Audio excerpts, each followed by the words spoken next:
So I want to cover some basketball. Yeah. Specific, just Luka and LeBron. Luka and LeBron are the best duo in the NBA. To me, it's like a big glaze. They're the best duo in the NBA, and it's only a matter of time before the Lakers. I mean, they're playing so well right now, and they are a threat in the West. But they once Luka starts kind of getting his form, people want to say Luka's out of shape. He's fat. He's out of shape, but he's just not in form. Like when you're in basketball form, when you're in a flow state, the size and shape of your physical body doesn't matter. If your endurance is there and your form is there, if your shot is there, your handle is there, you're going to dominate. I think he proved that last year when he played the best defensive rated team in the Minnesota Timberwolves against the defensive player of the year. Rudy Gobert hit a step back three to win a game and take essentially the Mavs to the finals. Now he's on the Lakers, and with LeBron together, to me, it's the best duo in the NBA. LeBron right now is playing unbelievable for his age and being in his 22nd season. It's insane how just high efficiently of the level of his play is something to marvel at. Like he's just nasty right now. And together, I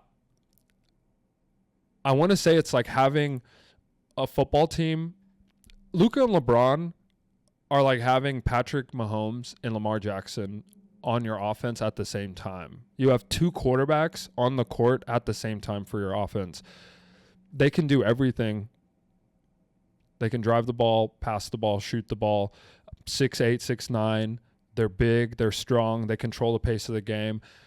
The way LeBron is forming his game around Luka's already is insane. You could make arguments that Luka might be the best teammate LeBron's ever had. They're going to make a deep run. The Lakers are a real threat. And that takes me to Patrick Dumont. Okay, Patrick Dumont is I want to break down the three worst owners in professional sports. At number 3, we have Patrick Dumont. And at number 2, we have Patrick Dumont. And at number 1, we have Patrick Dumont. Patrick Dumont traded Luka. He's the reason why Luka was traded. He forced the trade publicly. He came out, said, we want, whenever the Celtics won the championship and the confetti was falling, I told myself I'll never feel this again. And we want people who take their shape and body serious. And I'm going to trade LeBron. I'm going to trade Luka because I know what I'm talking about. When he really doesn't know shit about basketball. The worst owner you can have, doesn't care about anything about the city of Dallas, doesn't care about the people of Dallas. He knows nothing about basketball. He married into money. I don't know what he's good at, but basketball is definitely the furthest thing from what he's good at. By the way, for people that are not following, Patrick Dumont is the owner of the Dallas Mavericks. Yeah, and hopefully our local fan base knows who that is. And if you don't know, look him up. And he acquired the team when we already had a really solid roster put together. The first full season as owners, we make it to the finals. And with a 24, 25-year-old Luka leading the way. Obviously, Boston had a more put together team. Both offensively and defensively. They're deeper. Their stars were later into their careers, kind of in their primes. They've been in the finals. They had been in the finals before and lost. This was us going to the finals and losing.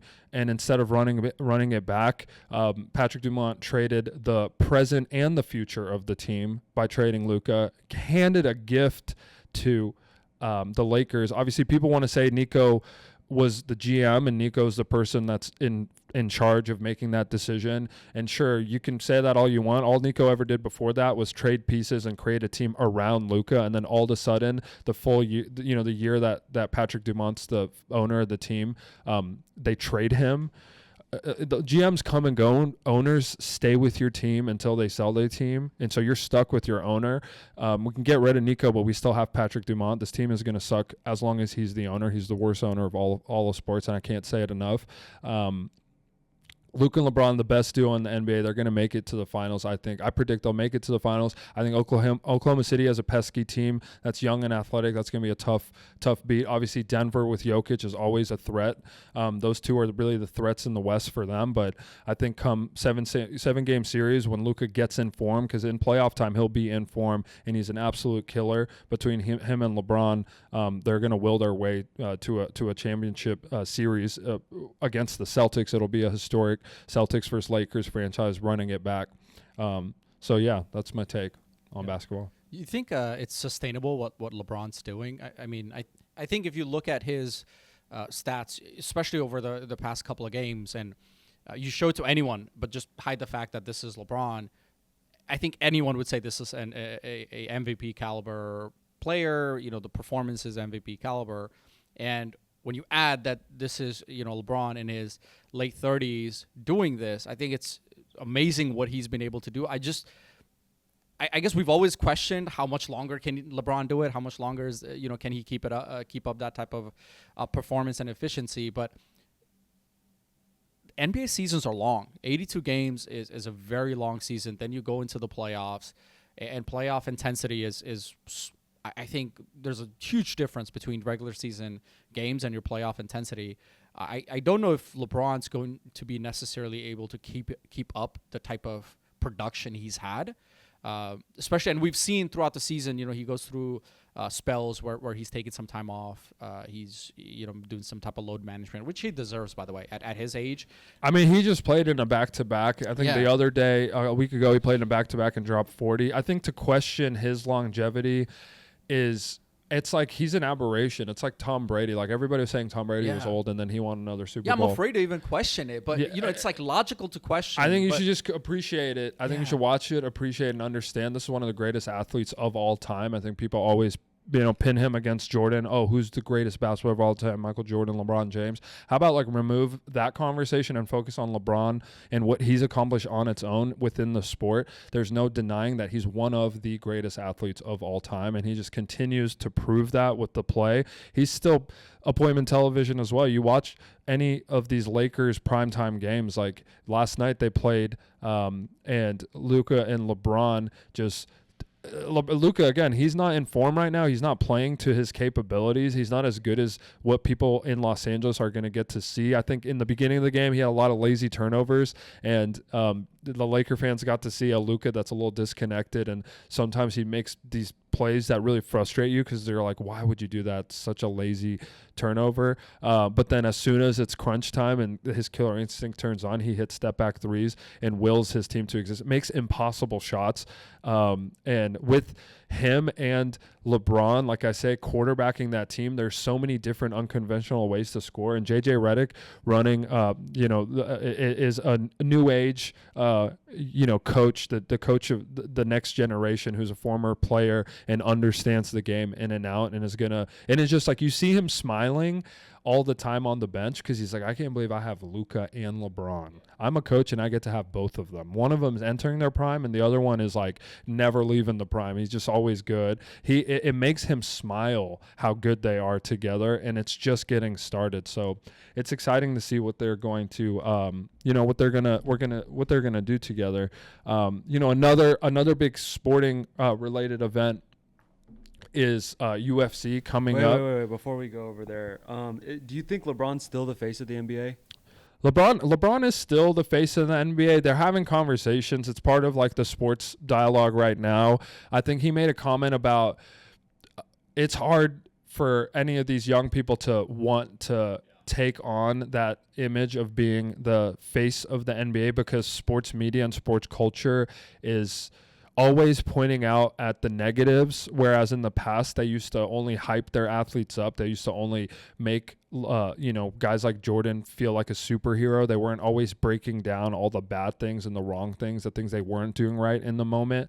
I think because of how much people were always so into LeBron in the age of social media and just commenting on everyone's got a voice. Everyone comments on everything. You could have a 40-point game and they're going to still say, well, you missed 4 of these shots and you did this wrong and you did that wrong. And I think he still is the face of the NBA. I think the face of the NBA has to be an American player. That's part of the There was a conversation. clip, actually, pull it up, where LeBron was talking about the next person who they want to be the face of the NBA. It's on. Why do you want to be the face of a league when all the people that that cover our game and talk about our game on a day-to-day basis shit on everybody? That responsibility, it's just weird. It's weird energy. Channing, he said it. He said it perfectly. Couldn't say it no better. But Ant said he don't want it. Obviously I didn't ask for it, but I knew there was a responsibility for me, not only to my family, my friends, my community, and whoever that was going to follow my journey throughout my career, not only in Ohio when I started there, but all over America and all over the world when I travel all over the world. So I've always taken that seriously and understood from the beginning what being a professional was all about and being a role model was all about. So try to hold that with the utmost respect I mean, basically, Anthony Edwards declined it and said, "I don't want to be the face of the NBA." well, the issue with that is that Anthony Edwards isn't the best player in the NBA. So usually the face of the league is one of, if not the top 3 players in the league. And right now, there are arguments that the top 3 players are Shai Gilgeous-Alexander, Nikola Jokic, and maybe Giannis, maybe Luka, right? These are all international players. And part of it is I think Anthony Edwards understands that he's not one of the top players. So he's like, I'm not the best right now, so I don't want to be the face of the league. And then the conversation starts becoming about, like LeBron's comments are like everyone's hating. That's why he doesn't want to be it. But in reality, if he was really the best player, if his team was really the team that was going to go for the championship, I think then he would adopt that and become the face. Because when you're the face, you get all the deals, you get all the sponsorships, you get everything. You become a billionaire, essentially. That's what that means. Like, that's the implications. Obviously, Steph, he's an American player. That's awesome. But his career kind of was at the same time as LeBron's, and he hasn't necessarily passed that torch to another American player, and it can't necessarily even be Anthony Edwards because, again, Anthony Edwards is just not the best player of the league. And they've tried, right? I think they've tried to position a few players to be the face of the league. I think, and Anthony Edwards, they've definitely tried. Right. They tried with John Morant as well. They've tried with Zion. But it's different. They didn't they covered them. They were highly touted athletes coming in, but the face of the league is always someone, again, who all the other competitors know that all the other basketball players know, like, he's the best basketball player. Like, and Anthony Edwards is up there, but he's not really. KD was there for a few years. He was never the face of the league has been LeBron. But LeBron was also, I think it's been LeBron since it's been LeBron. When he took the baton from essentially Kobe, that era. I would argue maybe the 20s, 14 to maybe 16, 17, maybe Steph Curry in those years with the rivalry between the Warriors and the Cavs. Totally. I think that is probably the only time we've seen. He captured a new audience for sure because he was like a smaller looking guy, like everyday kind of kid thought that they could be Steph Curry. So there was a level of like sharing the baton with LeBron, but LeBron has always had it. And passing it down to the next person's been difficult because it's international players and the social media, sports media culture right now is very denigrating, and that's part of it. But again, I'm excited to see how the season ends. I think Lakers go all the way and make it to the championship, and then it's a fun, exciting series between the Lakers and the Celtics. But